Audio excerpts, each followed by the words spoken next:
Everything is fine here on the DetBlock AA23, a Star Wars podcast. I'm Michael Mudge, joined by Dustin DeFranco, here to talk mostly things Star Wars. How's it going today, Dustin? How you doing? I'm a little frustrated with the weather people because they said it was going to be 30, and I was like, oh, it's the last day, decent weather, and then it was maybe 15.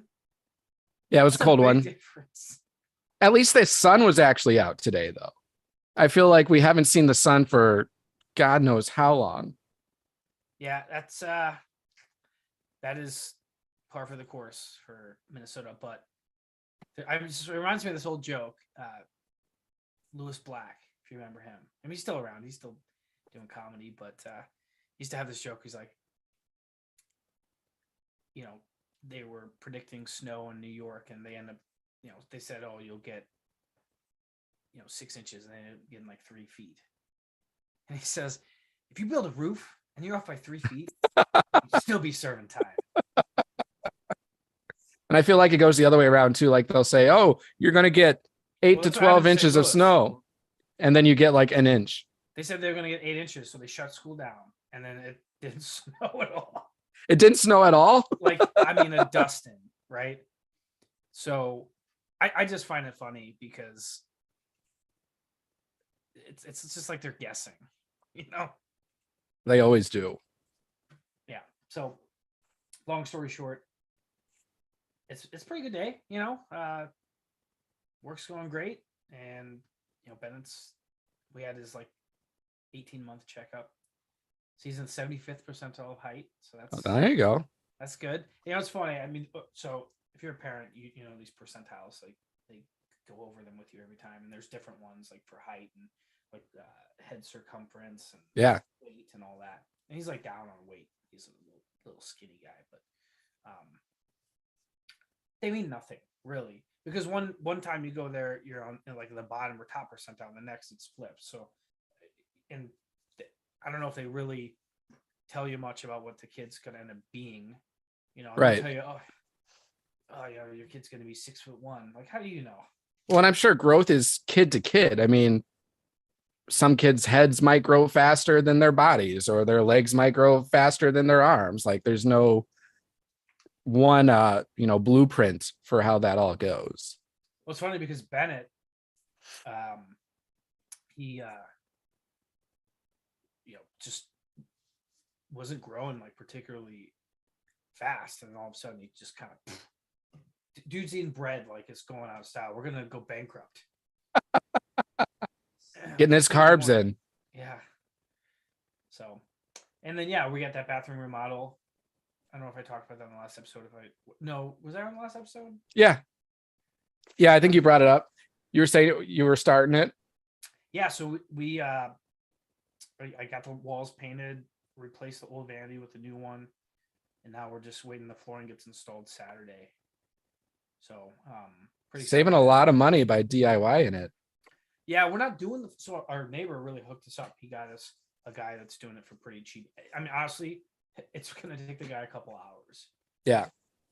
And we're using what's called LVP, which is luxury vinyl plank. So it's just super simple to install. And the bathroom's not that big.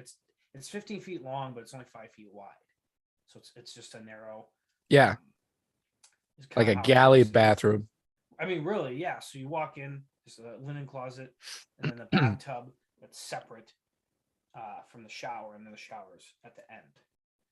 And we also, with the money we're saving, we're actually looking to having someone redo our shower. Okay.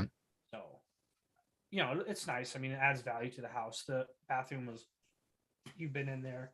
Yeah. It's very outdated, in my opinion. So having it done is super exciting. Well, the pictures you sent the other day, it looks really good. Looks nice and clean and up to date. Yeah, and I mean, when the flooring gets in, it's going to be even better. Even better. Mm-hmm. Way, way better. Because that's kind of what will tie it. Because the whole floor is just... The la resistance. Yeah. Yeah. And, so we got the new light fixture up. We got the new towel rack, towel bar, new toilet paper holder. And they all came as a Moen set. Yeah, a bundle. So yeah, it's exciting, and we did save a ton of money. And even if we do the shower, we're gonna save money. So that's exciting. We'll probably put that towards like a vacation or something. Yeah. So, and I have to. Speaking of, you're going to go to Florida, so is it a vacation that you're going? Yeah. Well, you're going on 2 different occasions. It's funny. Yeah. So they're literally back to back. So I go, there's this conference called Bixie in our industry. It's like a cabling sure deal. But so I fly down to Tampa on the 5th. So that's Sunday. And then come back on the 8th, which is a Wednesday. And then Thursday, I fly right back down to Orlando.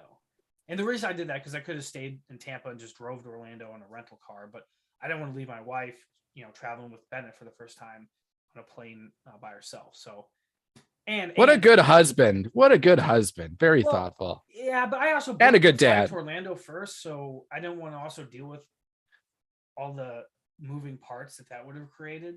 Yeah. So. But I did want to be there for my wife, and we got upgraded to a Delta Comfort seat on the way down. So it'll be. I mean, who knows? Maybe on the way up we'll get upgraded too. But I was listening to a podcast where somebody was complaining about kids in business and first class, and like I'm on the. What were they saying? They're just like bemoaning it, because they pay for the upgrade to have more space and. They didn't like having kids. And I get it. Like, if your kid's misbehaving and you're not doing anything about it, that would be annoying. Yeah. But at the same time, if you're paying for the ticket, you can do what the hell you want. Right? And now Bennett's under 2, so we don't have to pay for his ticket. He'll just sit on one of our laps. Right. Yep. And we're flying down, hopefully at a good time for him. It's like 7:00 at night. Okay. So we won't get to Florida till 11. That'll kind of. So he'll be sleepy the whole way. That's the hope. But the problem because we actually asked our doctor at our 18-month visit, like what are some things to look out for, make them as comfortable as possible, because they have ear problems. Sure. And he has an ear infection right now, so it's pretty mild. Hopefully we're getting a medicine, so hopefully it clears up by the 9th is when we're flying down. So okay. But that's the problem. That's why you hear kids wailing on planes, is because their ears. They're in pain. I know when I first had my first flight, I was older than Bennett, but my parents always had us chew bubble gum while we were flying, just to keep those ears moving on the way up and down. You do? Okay. Yeah. So I no longer need to do that, but I used to all the time. So I'm scuba certified. But on our first dive, you're gonna hear the story and just think, yeah, that sounds about right. So we went to Panama City in Florida, not during spring break, because I know it's a big spring break destination, and we did our certification dive. And the big thing in scuba diving, like number one cardinal rule, cannot break, is you got to stay with your person. Sure. Right? So we're going down this chain. Buddy system. Like it's a buddy system, right? Because if something happens, like if you're by yourself, you're screwed. Like yeah.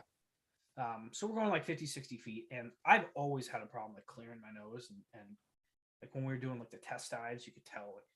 So I'm having a real hard time clearing. Right? I'm going down, and the more I descend, the harder it is on my ears. It feels like there's a rock on my head. Yeah. Well, Derek got impatient and left me 30 feet down, and he goes down himself. He almost lost his certification because of that. The instructor called him out after the dive. Yeah. He noticed he was by himself. Yeah. It's like, you never do that. I was having a real hard time. It sucked. I haven't really scuba dived since. I've never been scuba diving, but I did something similar. It's called snuba. You put the big thing on your head?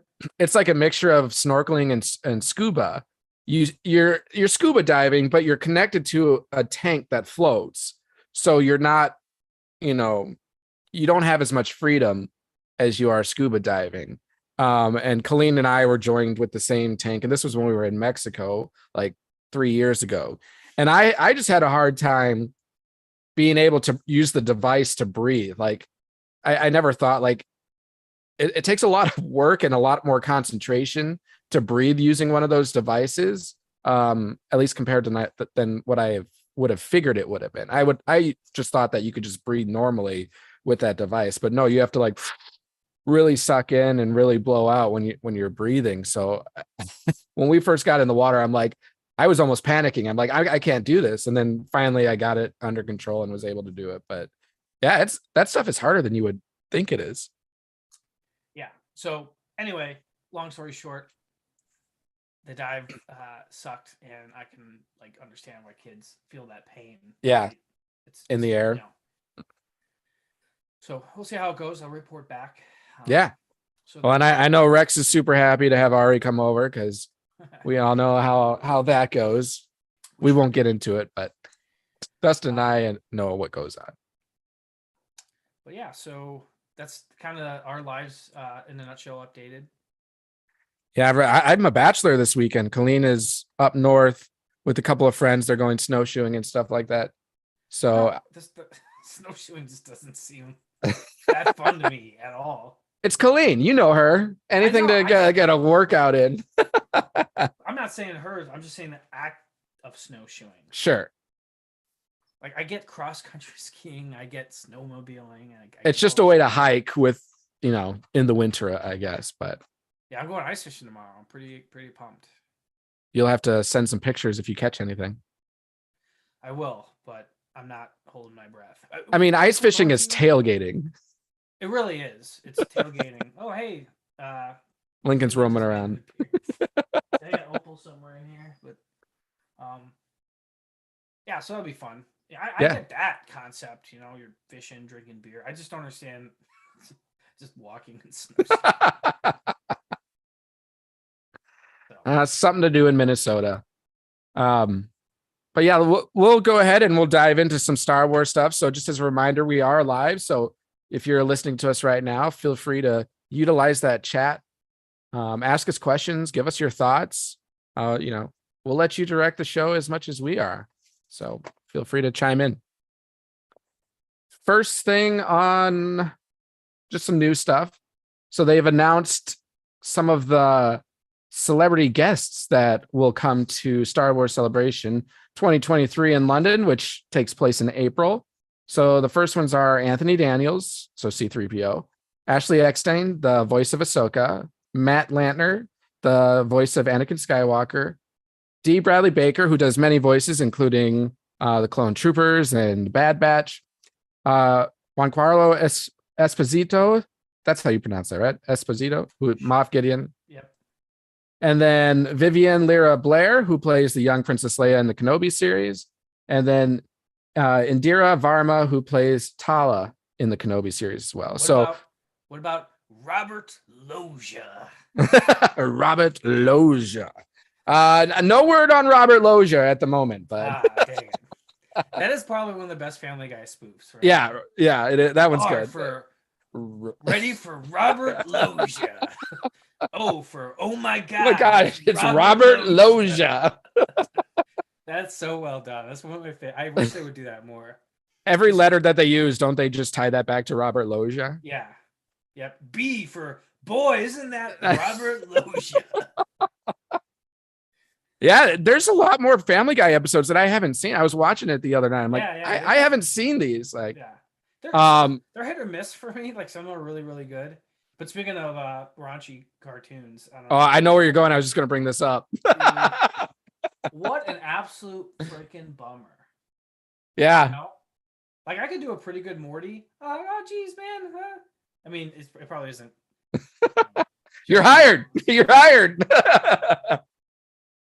Yeah. I'm not going to say R.I.P. Rick and Morty, but no, they're going to continue it. I know, but we'll see how good it actually is after. So I want to know more. The allegations against Justin Roiland are pretty terrible, but they came out and categorically denied it. So I don't want to pass judgment if it's true. Yeah, I'm not going to pass judgment one way or another until everything gets released and the verdict comes out, which is unfortunate that they make these decisions on people's employment. I get it, especially if they are true, but like, what if it's not true and then this guy's career is just like tarnished? So that's the I guess that's the line you walk when you have these type of things. But I just I think of if you watch the Squidbillies show when they brought in Tracy Morgan to voice the father Squidbilly after I don't know who did the original voice. In other words, it was a completely different voice than who they originally had, and then the show just ended after that one season. So I hope that's not what happens with Rick and Morty, because I do love that show. Well, there's And like a TikToker who could like almost mimic the voices for Rick. hire him. That's Hey, well, Disney hired the deepfake guy. the deepfake guy. What is that? That's the facial CGI. Oh yeah. Okay, yes. Okay, yeah, I know it. Yeah. So That's pretty cool, the deepfake guy came from YouTube, and Disney ended up hiring him because he did such a good job, and they used his stuff for Luke Skywalker and whatnot. So bring in the TikTok guy for Rick and Morty. I mean, that's how you have to. If the voices are off, it's gonna be bad. Yeah. Well, it's not That's what just makes a show. delivery is a lot of it too. I mean, he could have a similar voice, but just the delivery is different, which will make it completely different characters. But Solar Opposites, I've never seen that show, so I know he does that one as well. But so yeah, if you're planning to go to Celebration, get some autographs, get some pictures. I mean, a lot of these are routine or frequent celebrities that go to these. So, I mean, Anthony Daniels, I think, goes to everything. Ashley Eckstein does a great job of going. So, David Eckstein's wife. yeah, Cardinals connection there. Yeah, World Series champion. You had to put that in there. Yeah, they always do that, right? And then there's been some more public or statements from some Star Wars actors that are have expressed their want to either return as their character in an upcoming work or a push for another season of their show. So the first one was Alden Ehrenreich, or I always butcher that guy's name. I'm not good with names. So yeah, the young Han Solo. So he was asked by IndieWire about if he would return for the role. And he says, the story that I did, I really got to Han Solo at the end. That's kind of the arc of the story, which I thought was well done. That's the fun part. That's the guy that's the most fun to be. I'd be very happy to, but who knows? So again, he's being asked the question, so it's not like he's coming out of the woodwork being like, I want another Solo. But if it would come to, if the opportunity presented itself to him, he would be all for it. And then the other one, which I think this is a more likely happening, Ewan McGregor was talking with, or the Disney Studios Awards interviewed him, and they asked him the question essentially like, what about like a season 2 type of a thing? And he said, I was so happy to do it again and so happy to work with Hayden again. And I hope we get the chance to do it again. So if this is being released on a Disney Studios Awards, I mean, that's their product, Disney. So it's kind of putting it out into the universe that maybe there will be a season 2. And I think I've expressed before, like during Celebration, Ewan McGregor was pushing a lot for upcoming episodes or more seasons. I don't see it going beyond like 2 or 3 seasons, but I wouldn't be surprised if there was a second season of the Obi-Wan Kenobi show. What do you think? If one was more likely than the other, what would you you would say Solo 2? Yeah. That's what you would want. But what do you think is more likely to happen? Oh, well, then, yeah, Obi-Wan, for sure. Yeah, I agree. I would rather have a second Solo than a season 2 of the Kenobi series. But I think the Kenobi series having a second season is more likely. I do want to see Star Wars getting into new like eras. Yeah. I mean, they've done in books. We're going to talk about, because you just finished the Fallen Star. Guys, it feels like so long ago I read those books. It was last year, and I've already probably forgot most of them. I know the main plot points, but like the little details, I sure. But Yeah, I just want to see him either go in the past or in the future, something different.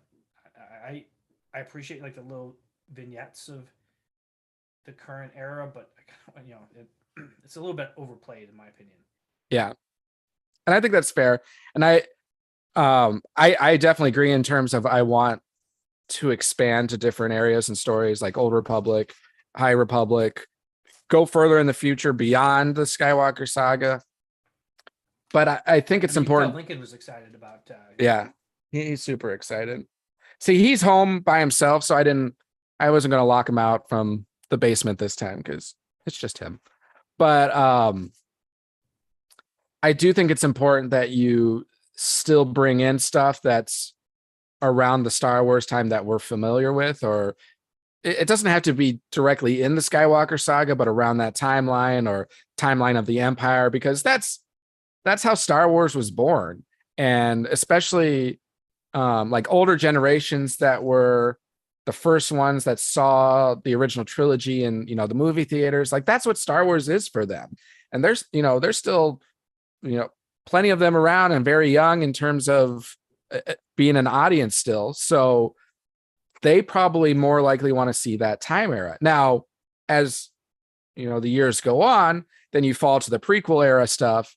And then I don't know, sequel trilogy, but I don't know how much that's, not to say that sequel trilogy hasn't caught on, but I feel like the following for the prequels and the original trilogy, it's a lot more,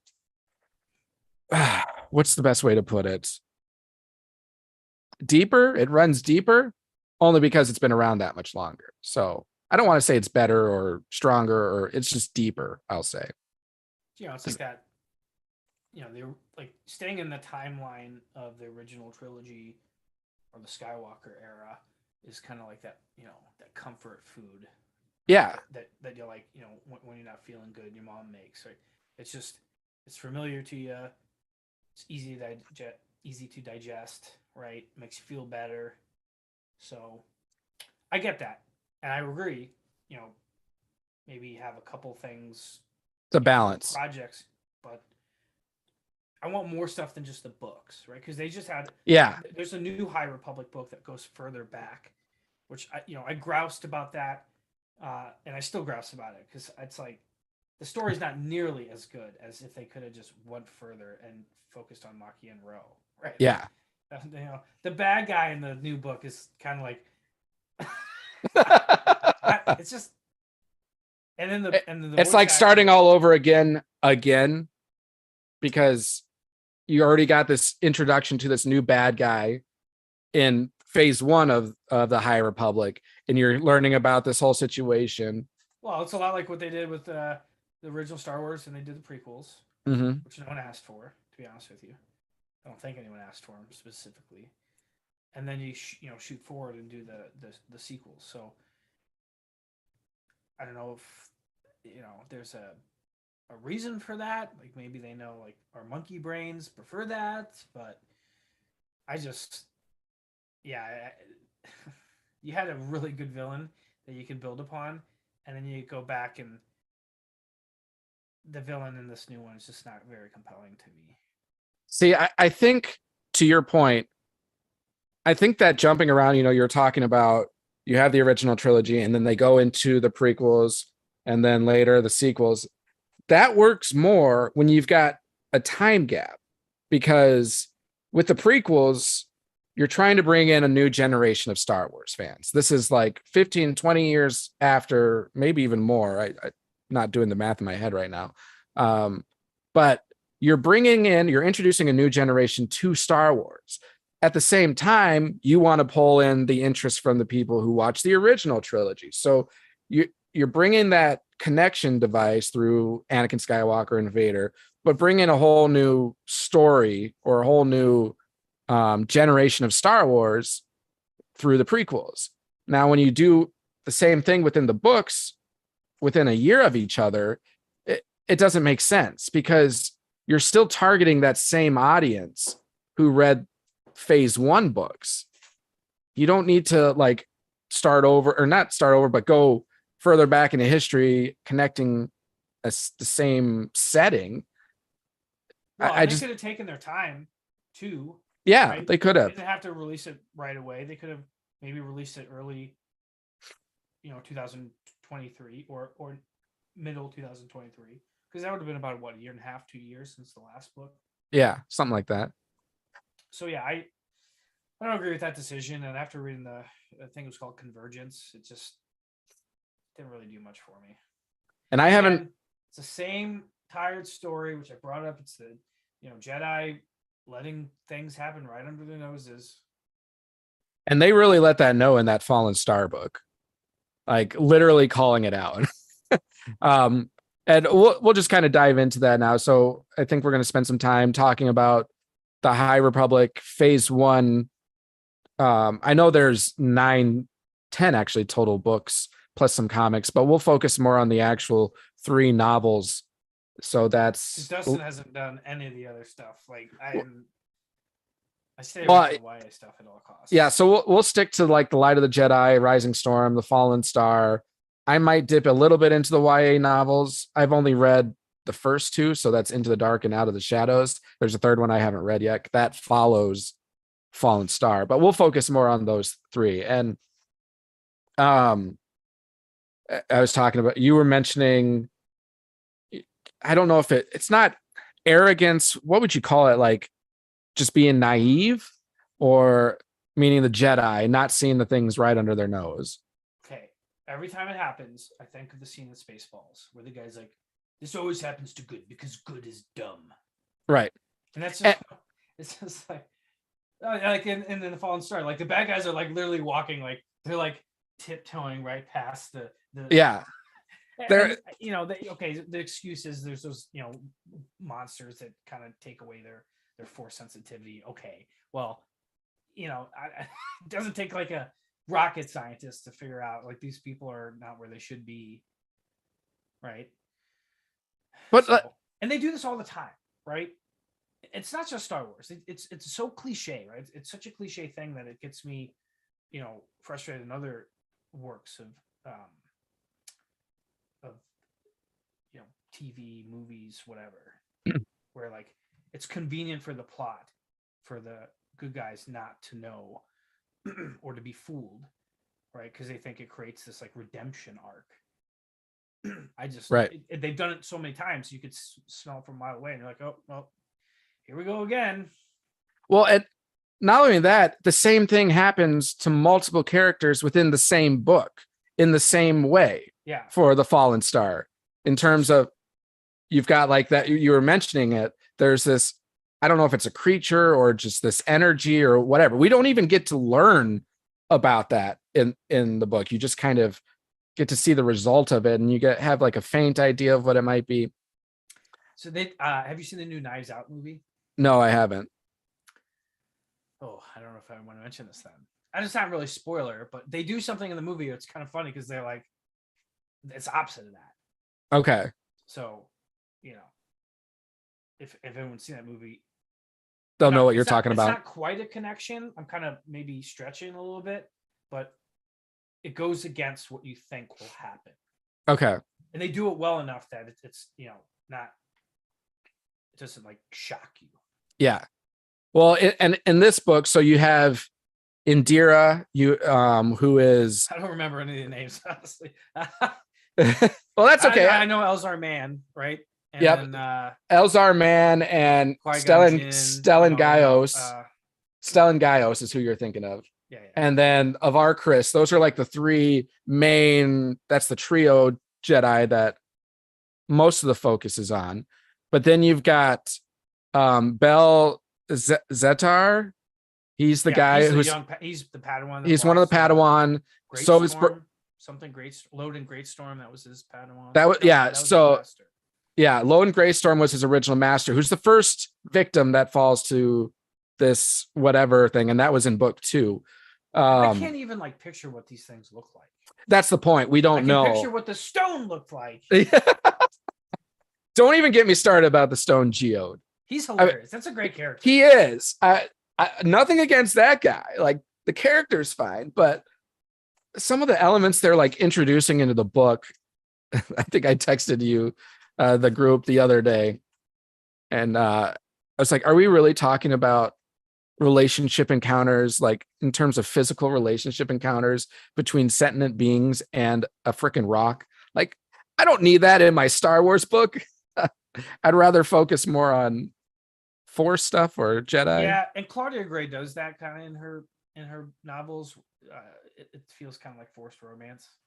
Yeah, I agree, and I understand the reasoning behind doing it, and I tend to agree with like introducing some of that stuff, but like specifically this, I didn't need this. I didn't need to be reading and then visualizing like a human having relations, physical relations with a rock. Like I don't. I mean, usually when we see that, those people are going to jail. Yeah, exactly. Like I don't need that. I don't need that. But I should preface, like, Claudia Gray is great. Like I have read other stuff of hers, which is fantastic, including Into the Dark, which is probably my second or third favorite Phase 1 High Republic books. But this specifically Fallen Star, like, I don't know, it just felt like a young adult book to me when the other two were actual true adult novels. And what I was getting to before, you were talking about, dumb Jedi doing the same thing over. So Indira, which is Belle's new master, because Loden passed away in book 2, and then Indira kind of took over. She's going with 2 other Jedi, and she almost dies from this Force thing. Another Jedi does die. And then later on in the book, someone gets sent to like investigate, okay, what is this thing? That person ends up dying. And then they're like, oh, we haven't heard from so-and-so in a long time ago. Let's go retrace their steps. So one Jedi gets sent to go do it. And then the same thing happens. It's like, come on. I mean, I know they're trying to show that they're naive or, I don't, but they're just making them look almost too stupid. Like that would just not happen, in my opinion, if they're supposed to be these like great Jedi. And so I'll just give Mike, their judgment's clouded because the monsters can take away their the Jedi you got in that book were not the same Jedi you saw in the first or second book. Correct. They were a lot more knowledgeable. Like the first book. So that's when you get introduced to people pronounce it different, but I usually pronounce it Nihil. That's how I call them. I like Nihil. Yeah, Nihil. I think it's in the audiobook. That's how they were saying it. Nihil. So you got Martian Rowe, who's kind of the leader, the bad guy of the Nihil, and they're able to cause all this havoc using hyperspace lanes and essentially jumping hyperspace lanes, I feel like, and then they cut through them. That's created the first. So that was an accident. See, that's awesome. That's a great book. Yeah. That's a great concept. Something that seems Star Wars and could happen in that universe. And you get introduced to all these characters. You have worlds and large populations just decimated. That's how the book starts. And, you have this attack and battle scene and this fight. The Jedi do lose a lot, but they still come out victorious. Then book 2, The Rising Storm, it kind of brings narrows the view down to a couple systems instead of like the whole galaxy. And the big event is at the fair, which these Nihil, Lurana, or there's a Twi'lek. Lorna D. Yeah, Lorna D, who's a Twi'lek Nihil. Alive, I believe, right? Yeah, she is. From what we know, she's still alive. And so it kind of focuses with her storm or whatnot. They have these different branches of their. Which I like that. That's cool. Down the storm, the what is it? Strikes. Cloud strike. Yep. And essentially this big fair gets attacked. There's a lot of devastation, a lot of death. And then, the Jedi come in, save the day. They seem a little more intellectual in terms of solving problems and fighting and everything. And then Fallen Star happened. I still like Fallen Star. It's a good book. It just, I don't know. It wasn't as believable to me because in the first 2 books, we're led to believe that this, what's the name of the Star Beacon or whatever? what's the Starlight Beacon? That's what it is, right? Starlight Beacon is this huge station that's full of life, people roaming around, lots going on. The whole book, it seemed like the whole station was empty. Yeah. And that they're only in like the docking bay, the medical room, and that's about it. And then like the hallways or whatever where this life-sucking force dark thing is. And I don't know, we're just narrowing it down to this simple station. I shouldn't say simple because it's the symbol of the Jedi and the symbol of good in the galaxy. I get that, but I don't know. I just didn't think it added too much for me. I agree. So, I mean, and the whole time in the third, as a whole was good, and the bad guy, Marchand Rowe, and then obviously the Hill in general, phenomenal bad guys. Oh yeah, Marchand Rowe is amazing, and I feel like we really didn't get him in the third book. All he was doing was sitting in his ship, watching Starlight Beacon. Yeah, he wasn't. I mean, sure, he kind of coordinated, and it was really neat and brilliant, his idea on how to distract all the support from Starlight Beacon.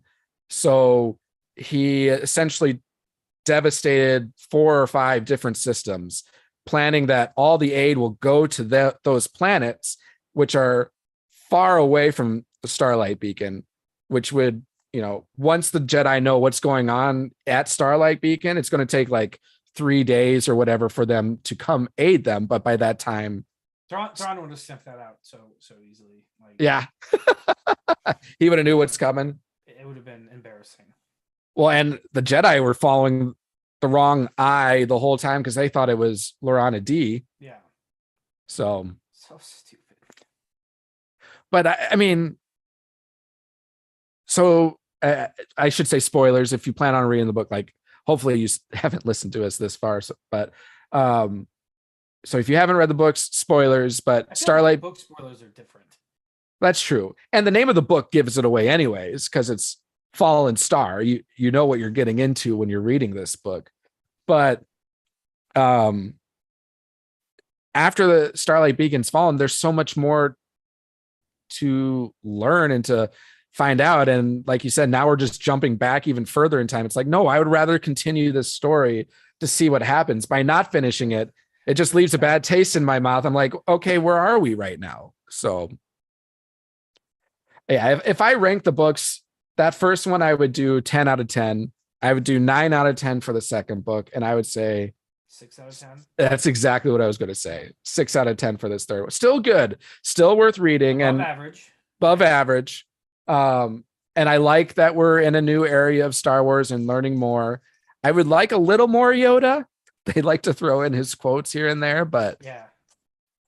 But I would have to imagine he's just like on Coruscant the whole time there, because these take place more on the Outer Rim, right? These are more borderline frontier systems. Because that's Star why the beacon's there. Created, to serve the Outer Rim. Yeah. So, I think overall the books were really quite good, and then to do a 180 and go back to before further back before these events, it just boggles my mind, like, who made that decision. Yeah. So my biggest question is Baraga still alive? Yeah, I think so too. Yeah, they aren't afraid to kill popular characters. So I don't say that in delight. I just right. There's this concept called plot armor that a lot of characters have in any particular work of art. And there's no plot armor on these characters. Yeah, nope. And that's and they don't make it obvious that there's plot armor. Yeah. Like the guy gets shot, but there was like a random metal plate in their pocket square or something. Plot that saved him. I will say there is one character, one Jedi. He might not be my favorite, but one of my favorites from this. Elzar Man. No. But he is good. I do like him. The old guy. No. Hold on. I'm gonna guess it. Okay. I just gotta remember. I've already announced his name one time. Oh, you're okay. So, Elzar's buddy. No, not Stellan. Okay, I give up for the sake of the podcast. If I keep guessing, Bell.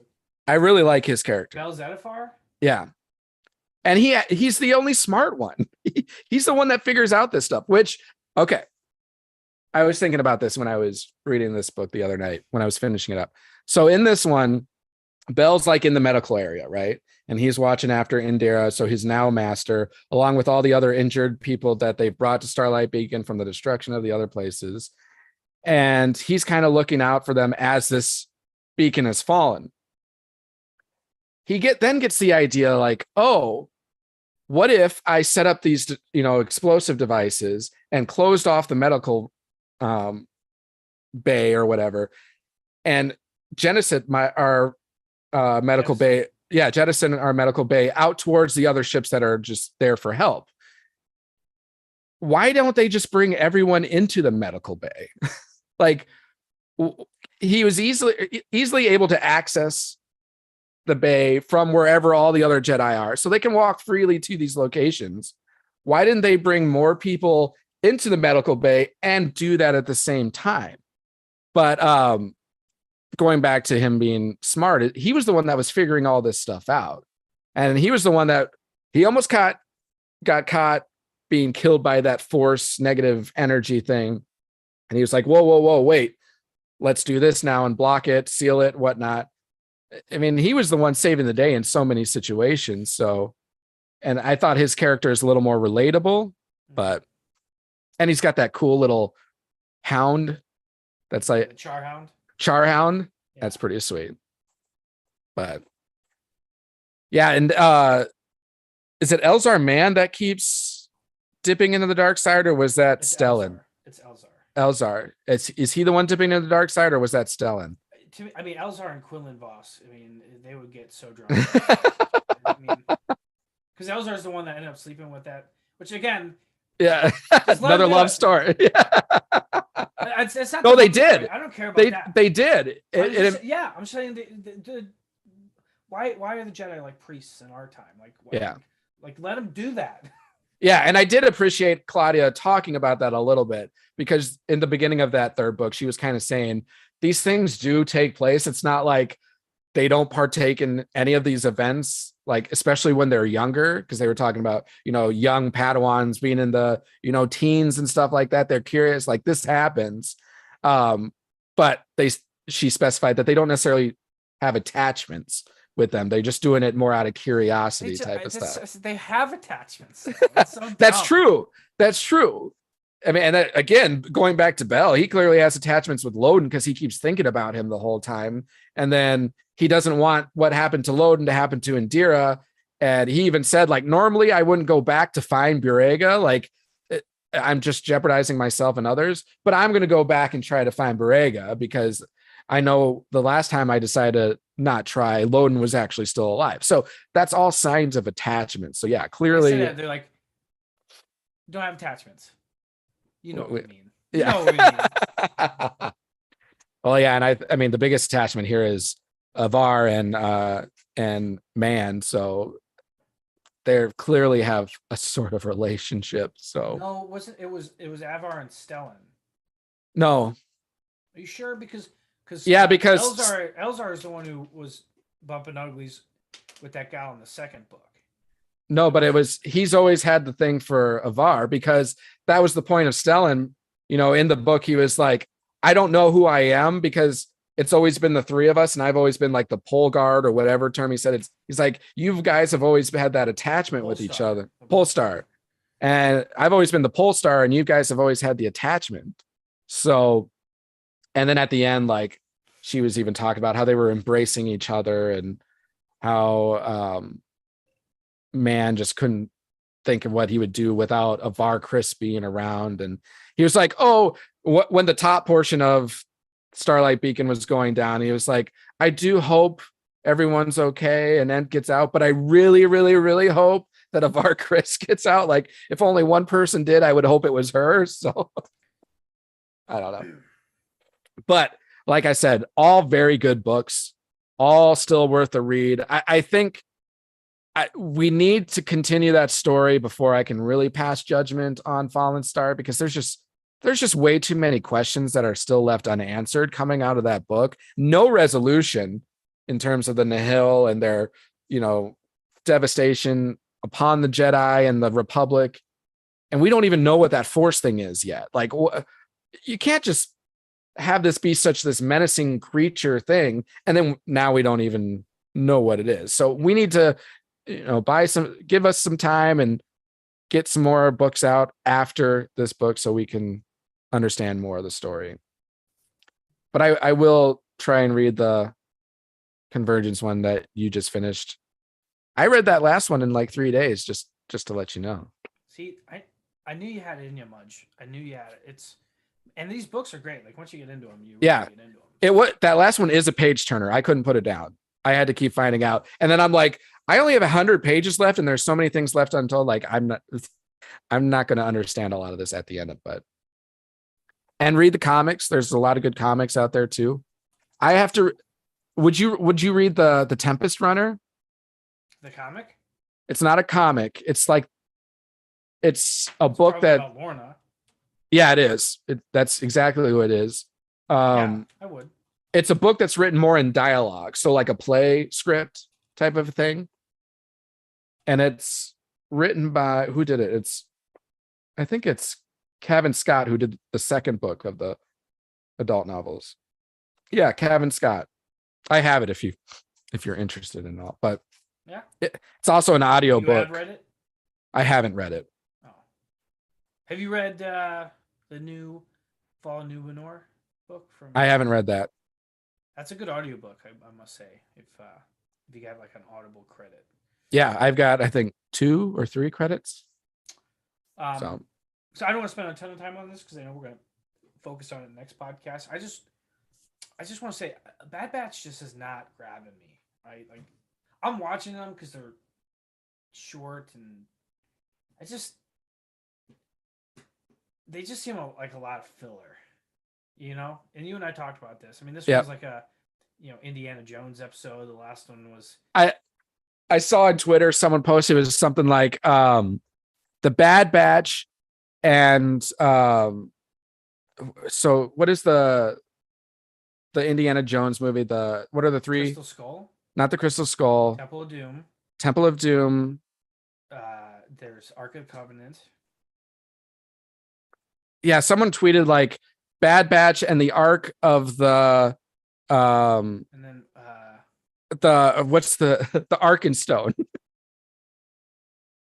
from The Hobbit.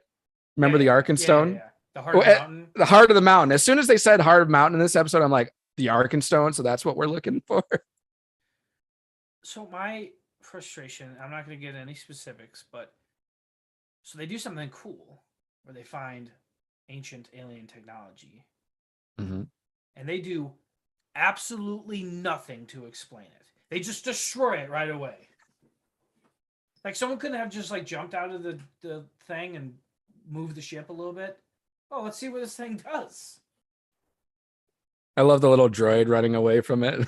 Well, and he got toasted, but yeah, just go left. and Wanda Sykes' character, I mean, she's the what they call this. She's a pirate, but like a scavenger, a treasure hunter. She's the MacGuffin, right? Oh, like she's just there to like answer all the dumb diet. Like, oh, it's a puzzle. Oh, this is how you figure it out. Like, and her and Zero or no Alpha. What's her name? Omega. You're close. I haven't even been drinking. I'm way off. I just so them two talking to each other. I was like, just stop. You're talking about Phi and Omega, right? Yeah, they were just like two MacGuffins, just talking to each other. I was trying to figure out how many different movies that episode drew inspiration from, because we already mentioned you've got like the Ark of the Heart of the Mountain. So what was the stone called? Rings. Yeah, but what is Arkenstone. that? The Arkenstone from The Hobbit. Like you just said that 5 seconds ago. Yep. You've got What's happening to us? you've got Indiana Jones vibes, whether it's the Temple of Doom or the rock rolling down from big time Goonie vibes too. Goonie vibes. I got Fifth Element vibes. Yeah, from the yeah. Oh, yeah, totally. I got War of the World vibes from that whole monster thing. Obviously, Star Wars vibes. It's just like drawing inspiration from so many different movies. I feel it probably only contributing towards Indiana Jones more than anything, but there were like alien vibes too, in the sense that there was like a creature stalking them throughout the I don't say that's true aliens, but like something like that. They've made that plenty, where they're being stalked by the creatures, and it's just, again, these characters have plot armor. Yeah, well, that's true. Well, what did come out of this that I am interested in are those the Zepho? Is that technology? Remember from Fallen, or the Jedi Fallen Order? Is that what it was? The video game? Yep. Where you've got like the Zepho, which is like an alien. Well, everyone's an alien species in Star Wars, but it's like this high tech group from way back when. So and there's the in the Old Republic, the Rakata is what they're called. Oh yeah, something like that. And they look like they had like two eyes on the side of their head like that, and then like tall, like cone head looking things. Yeah. So I don't know. I just saying it's just not grabbing me, and there's just like a lot of dumb little dialogue. Like Wrecker, he's just not my favorite. Like he just gets about to get eaten by a monster, and he goes, "Oh, that was fun." Hey, that was actually a good voice for him. So if it doesn't work out with Rick and Morty for you, you can come play Wrecker. hey, Morty, hey, I'm a Peggle Morty, a Peggle Rick. Yeah, I won't dive too much into it either, but I definitely got a little bit filler vibes. Oh, I don't know. It just seems I think Greg was talking about it last time, and he mentioned, how Rebels is kind of a coherent story. I kind of like Star Wars product that's more of a coherent story instead of like these side mission type stuff. I get it. They're trying to be fun, and we might not be the target audience for this. We have to understand that too. I know that. I know. So, but I'm not a kid, so I can't review it like I am a kid. Right. It's just, okay. They do something really cool. They find alien technology. They could have done something with that. Nothing.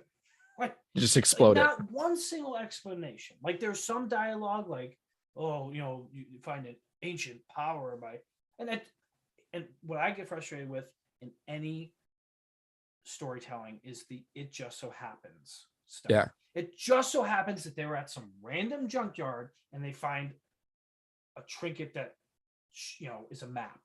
Yeah. Or a compass. It just so happens that's what happened. They found that. That people have been looking for this for millennia, and it just so happens that they found it. Omega just comes across it in like a dashboard type of compartment type thing. Thousands upon thousands of things she could have grabbed, which I guess, maybe she was force sensitive. Maybe they'll explain that. I don't know, but it just so happens that she found that. And it just so happens that they have a master code cracker in the one gal. Fee, is that what her name said? Fee. Yeah, it just so happens she's like the Indiana Jones of this universe.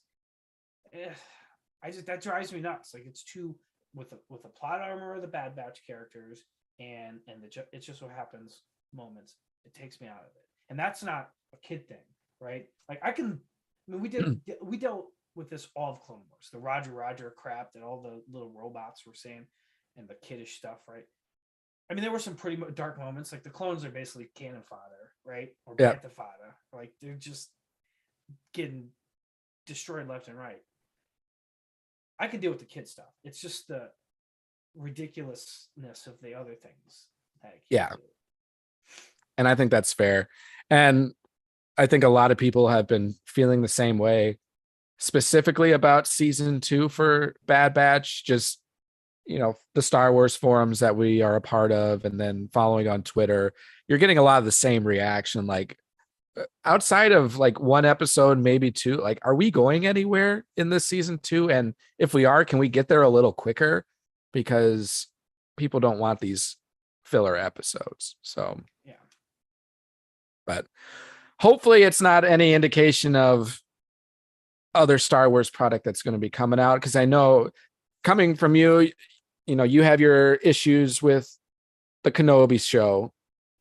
Andor, on a different story, that is quality Prime A product. And then, Bad Batch just really hasn't been hitting it for you.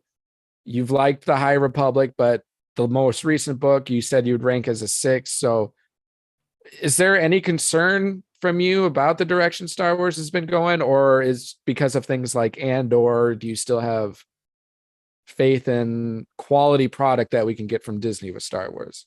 So I can compartmentalize in the sense that, like, I don't look at Bad Batch and think, oh man, Star Wars is in terrible hands, Right. It's just a poorly executed deal. Like, same with Obi-Wan, and Obi-Wan was great. There were some cool moments, right. Yep. that I really appreciate and enjoy. But then you have like Andor and the Mandalorian. I just want to see us moving out of this time period that we spent way too much time with. Like, Star Wars has overstayed its welcome in the Skywalker saga, and they need to do some. And now so you have the Old Republic, which is Legend stuff, phenomenal content there, but it's Legend stuff, so people feel less inclined to get into it because it's not canon. You have the High Republic, which could definitely turn into, like, I believe the Acolyte is going to be at the tail end of the. Yep.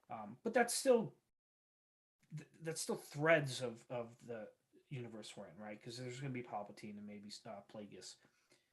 I want to go forward, like way forward, or way back. Preferably way forward, like 100 years forward. No Skywalker's around, like a completely new menace in the universe. Yeah. I mean, maybe even do something different with the Jedi, and maybe they evolve or something. Or maybe you start to, what I would think would be like this, you start to see that. What if you had like a Jedi Civil War? I mean, that could be great, right?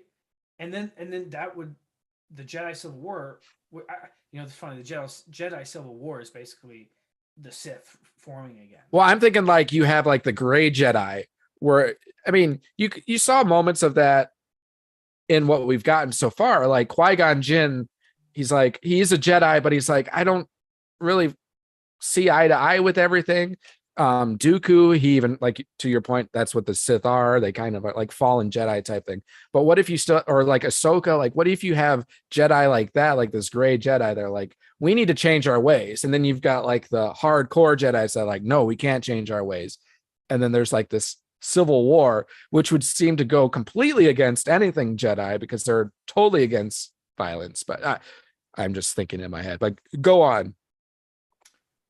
Well, just I want to move past this time period because there's so much. You have the universe that you have, like, if you're a painter, you have like the best canvas to work with. You have the best paintbrush and paints to work Disney, with, right? Stop painting the same thing. Let's paint something new, like brand new, a completely new idea. That's what I want to see. Yeah. And I think it's going to be a while before we see that. And that's okay, because if you're going to do that, it's going to take time, right? Like, you don't want to rush it like they did with the sequel trilogy, right? Where they were just trying to push that movie out. And they didn't think about how that. They didn't have a plan, like an overall plan. They just like come up with that plan. Take 5 years, right? But just let us know what's going on. Yeah. Don't leave us in the dark. But that's what I want to see, and I don't think they have the balls to do it. To be honest with you, a lot of that's financial, so I understand that to some extent. But then just keep on cranking out these vignettes, these little pieces of old, recycled time frame content, right? and then in the background do that. Because I mean they're creating that really cool Star Wars game, Eclipse. Yeah, Eclipse. That's awesome. That's going to be new. That's going to be phenomenal. Yeah, I think. I could be dead wrong, but no, I think you're right. Speaking of dead, the new Dead Space is coming out tomorrow. It's not new. It's a remake. I don't know much about Dead Space. Dead Space is so good. It is like to me, it's. I mean, really, it is Last of Us in space. Okay. Kind of same concept. It's not zombies. Right. They call them necromorphs. Okay. But it's kind of that zombie genre. Well, no, not at all. It's more like, well, kind of. Yeah. So it's this weird artifact that turns people into like regenerated, like not zombies. I mean, they're not very recognizable to humans, but terrifying. It is terrifying. So it's a survival horror game. Is what it is. Right. Okay. Which is what Last of Us kind of is. Yeah, for sure. With a great story. So they try to recreate this with what's called the Callisto Protocol, which is made by the same people that made Dead Space, but not the same universe. And it just wasn't very good. It was like a worse version of Dead Space. So people are like, well, I just would rather replay Dead Space. Yeah. Okay. Well, and just going back to what you want to see out of Star Wars, like I agree. I think that needs to be the focus. That needs to be the mission, to expand to different parts of Star Wars that we're not familiar with. But the only thing I will say for me is I do still want little pieces here and there that are connected to the original or that Skywalker saga, not specifically Skywalker saga, but that time frame. Like Andor, I think there's so much interesting stuff from like the Empire or Jedi or Sith or. I want more Thrawn. Yeah, well, that's part of that Skywalker saga though too. Remember, that's that time frame. I agree. So that's what I'm saying. You okay, like these little vignettes. And I don't even say. I don't even. I could be using that word wrong, probably, but like these little morsels that they give us, right? They're like hors d'oeuvres. Yeah. It's like some tapas. Give us some tapas, right? And then, right. Then we'll get to the main course the next day. And they can do that through like the TV shows or the animations.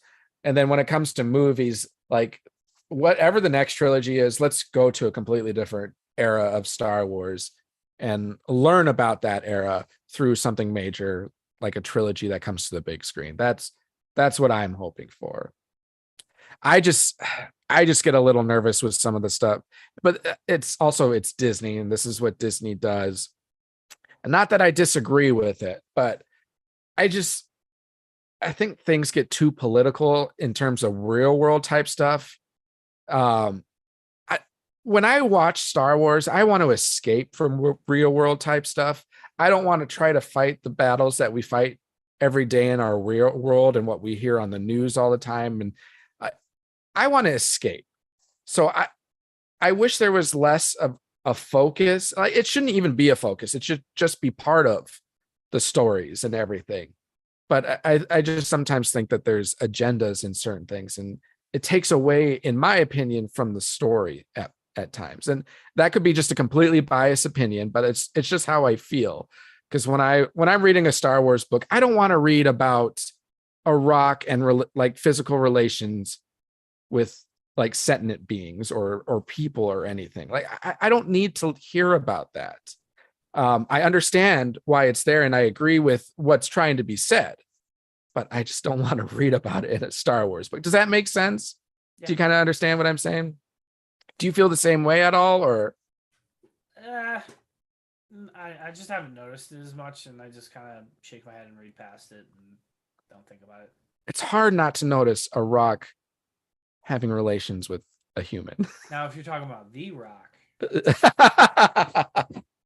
No, I'm talking about, what is his name? Geode, who is a pretty hilarious character. So that is a fun character to follow along in those books. Not a Jedi, but he's a very good navigation pilot. Yeah. Right. But Well, with that, I think we can kind of wrap things up here a little bit. I will just give a quick shout out to all of our social media handles. So on Twitter at DetBlockAA23pod, Instagram detention_block_AA_23, and then our Facebook group and YouTube channel names, Detention Block AA23, a Star Wars podcast.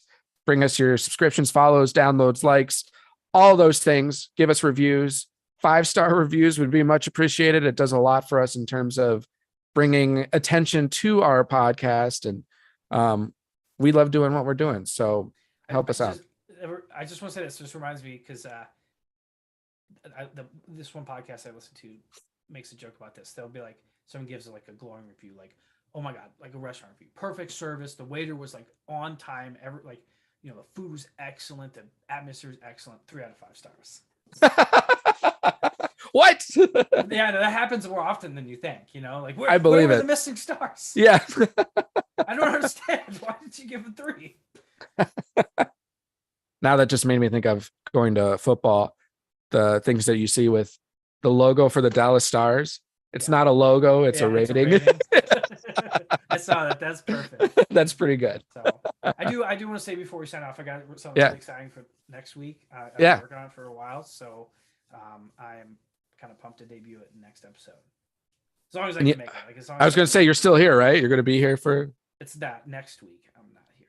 Right. Wait. Yeah. Because next Sunday. Yeah, because next Thursday is the 2nd. Oh, you know what? I'm actually going to be ice fishing on Thursday. Uh-oh. Man, you're a cliffhanger. Man, this is like the end of Fallen Star. There's so much left to find out, but now you're going to keep us waiting longer. I might have to FaceTime in just for that little deal. So, well, if you can talk to the others and convince them to move it up a day, do that. We'll see. Or maybe they can't make it anyway on Thursday. And we'll just do one quick. So, yeah, I'm pretty pumped about it. So, looking forward to it. But yeah, so any final thoughts on the day? Either what we talked about or just in general? Spring training's coming up, man. So it'll be interesting. With just around the corner. Bally Sports, Sinclair Group, who owns Bally Sports, has declared bankruptcy. So it'll be interesting for the teams we root for specifically because they're in that group of they're in that umbrella. Regional sports networks. So like regional sports networks is like they call it the bubble burst, right? That same deal with what happened with the housing crisis, the housing bubble. Yeah. Kind of RSNs are like that in the sports world because there's all this money flying around for rights fees, but like the sports networks weren't really generating that much income to throw away that kind of money. So, and the teams were supposed to make. They signed these deals. They're supposed to make like $100 million a year or something, right? That's gone now. Yeah. So, but I think what's going to happen is that the teams are just going to develop their own networks. Probably. And in the short term, that seems smarter to do anyways. Well, the Yankees did it. Yeah. The Yes Network. The Cubs did it with WGN. Mm-hmm. Braves I think the Dodgers have their own. Well, Braves are Turner. No, I think the Braves are Bally. Because I saw Braves fans were saying stuff. But isn't the owner or don't they? Because they used to. They on that. Maybe they're not. Well, they might, but they might still have rights that go to like TBS and stuff like that. Yeah. But I don't know the specifics. But yeah, as long as I can keep watching my Brewers, and it's not. I will say I was not a big fan of Bally because I would stream it through their streaming system or platform, and it would buffer just all the time. The app was garbage. Terrible. Hot garbage. So I'm like, screw it. I'm just going to get MLB extra innings. I'll pay more so I don't have to deal with buffering. I do the same thing. And then maybe they did that on purpose. I don't know. But, but like, it just wouldn't work sometimes. It would just spin. So just a black. I'm like, I'm done. I can't do this anymore. But it work on my Xbox fine.